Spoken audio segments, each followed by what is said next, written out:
a little bit more about momentum that is traveling. So not just momentum when you're sort of doing a movement that's in one place. And this is sort of backing off of last week where we did different falling techniques. So we've been talking about momentum, we worked on some falling, so this is a combination of the two. Momentum isn't just going to the floor, but it is something that we're going to talk about. So really quickly, two things that are really important for this discussion and practice is momentum versus where you're holding your weight.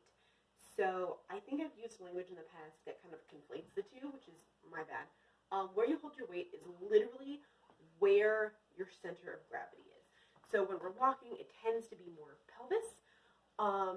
You can run in a way where that center of weight is then sort of balanced between your pelvis and your chest. That shifts a little bit when you're in balances. Your weight is here, but it's being balanced through a different set of muscles than that we have as we're walking, that we use as we're walking. So that's really important. While using momentum to travel through space, especially if you are throwing yourself into a turn, into a fall, even a jump, knowing where your center of gravity is will help you find where that momentum needs to come from and also just keep you safe. If you don't know where your center of gravity is, if you're throwing yourself somewhere and then suddenly you're off balance because you're not compensating for where your center of gravity is, you're going to fall, you're going to stumble out of something. So it's good to know for the aesthetic as well as safety. So what I would like us to do is kind of go back to our walking that we've done in several classes. So just start walking around your space in your normal way. It's a little hard. I'm in a smaller living room. And as you're walking, I want you to feel that center of gravity. So mine is in my pelvis.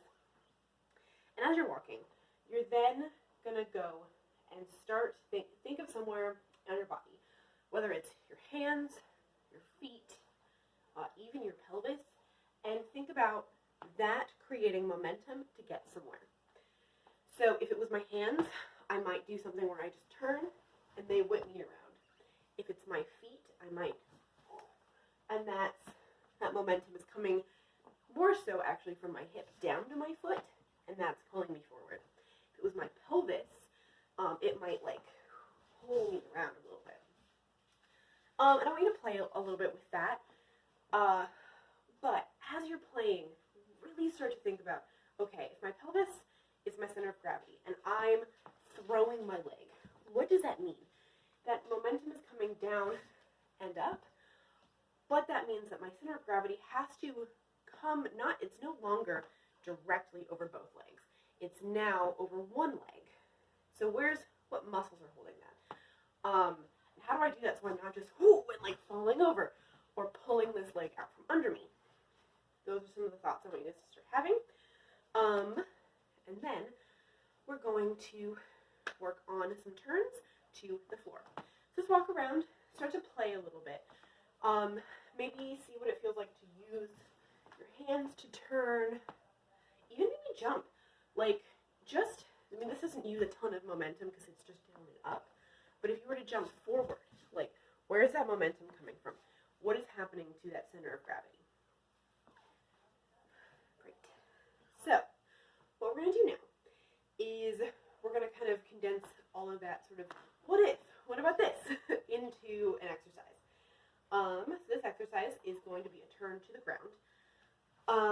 Turns inherently use a ton of momentum to travel. So usually that's in your hands because your center of gravity is in this pelvis. So if you're doing a chaîné, it's really those arms. Same with a pirouette. It's the arms and the push up from the ground that is giving you momentum while your center of gravity is over this leg. Okay, so we're going to do a couple different turns. Actually, I don't think that's true. I think we're going to do one sort of lower turn because it's a different form of momentum. Your pelvis is suddenly in a different place, but it's also lower to the ground, so it's a little bit easier to get to the ground.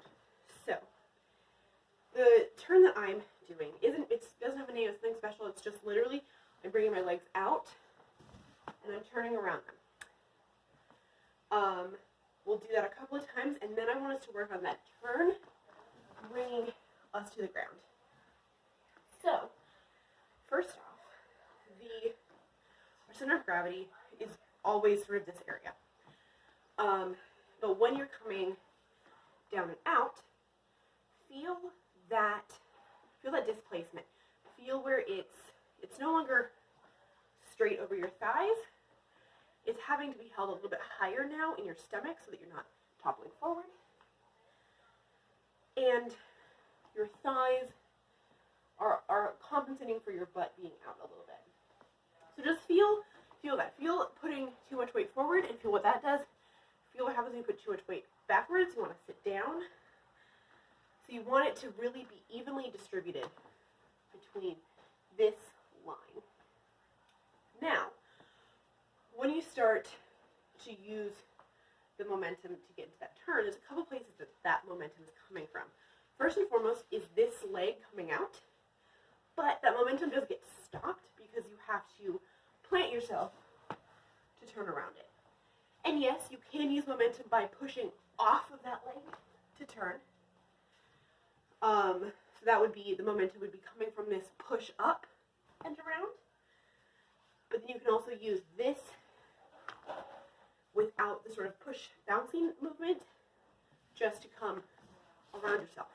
Another element of momentum is coming from your hands.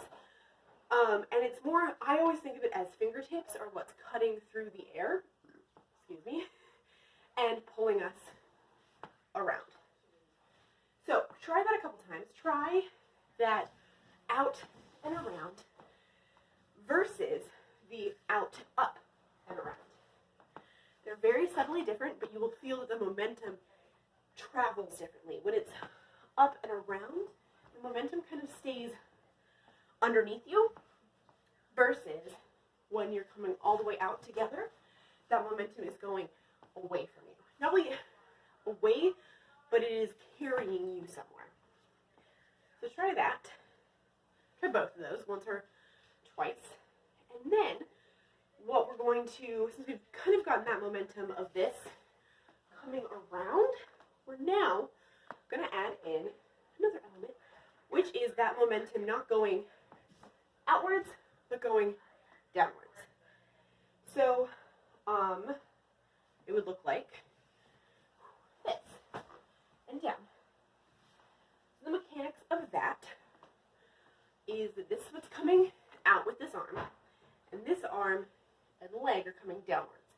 So this arm is coming down to catch yourself, and you don't want to catch with your hand like this. You want to catch full-handed, because if you put too much weight on your fingers instead of the palm, you can definitely damage those joints.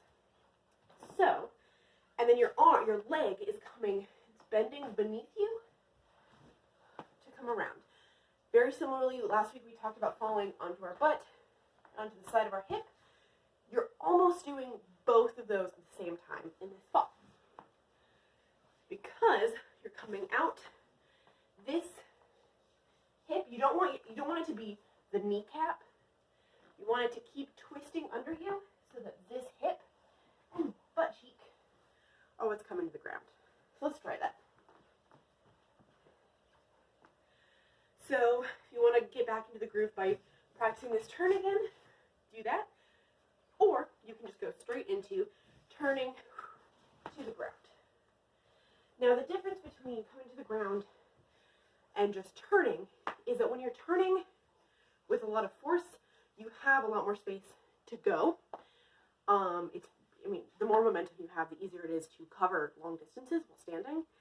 But now the momentum is coming to the ground. So there is a subtle balance between coming to the ground and just stopping, and coming to the ground and continuing moving. So, you almost want to land on the ground lightly so that you can keep moving. Because if you're not light, you're just gonna hit, you're just gonna collapse on the floor, which isn't comfortable. You can, hurt yourself.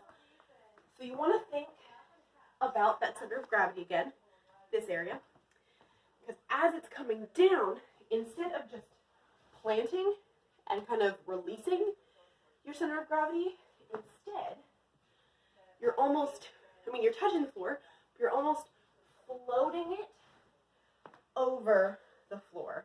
And that way, you can then roll into something or go into a shape, whatever. But that momentum doesn't stop when it hits the floor. It continues onward. So let's try this 1 or 2 more times. So really try and float that around. I keep rolling out of frame because I have more momentum, so I can keep going. And maybe just try that. We've worked on rolling a little bit. So just try that really quick. We go out, down, and keep rolling. How does that feel? Hopefully good, hopefully easy. Yeah, that is a very brief introduction to momentum that's traveling specifically to the floor. I think next week I might teach you guys a phrase that uses momentum to the floor and then back up from the floor. I hope this reaches you well. Stay safe and have a great week. Bye.